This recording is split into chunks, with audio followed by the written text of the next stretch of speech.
Pontius Pilate's letter to Tiberius Caesar discusses at length the arrest, the trial, and the crucifixion of Jesus Christ.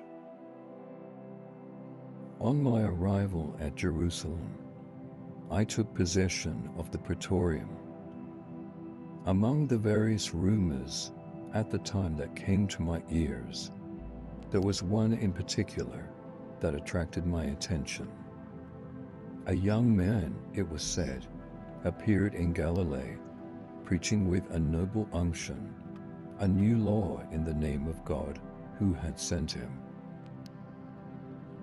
One day, in passing by the place of Silo, where there was a great concourse of people, I observed in the midst of the group a young man who was leaning against a tree, calmly addressing the multitudes. I was told it was Jesus. This I could have easily suspected. So great was the difference between him and those listening to him. His golden-colored hair and beard gave him the appearance of a celestial aspect. He appeared to be about 30 years old.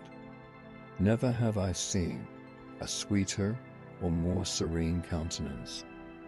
What a contrast between him and his hearers, with their black beards and tawny complexions.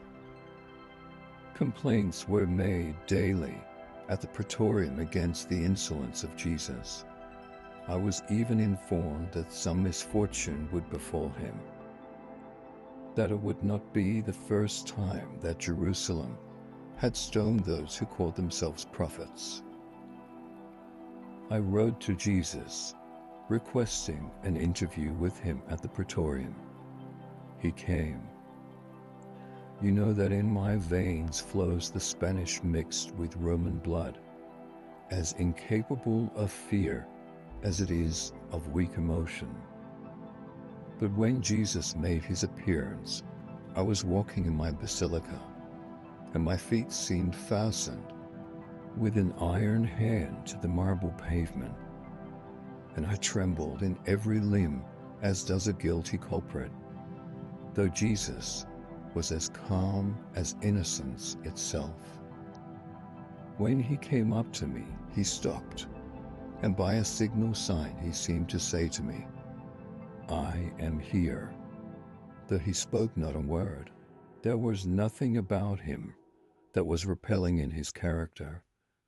Yet I felt too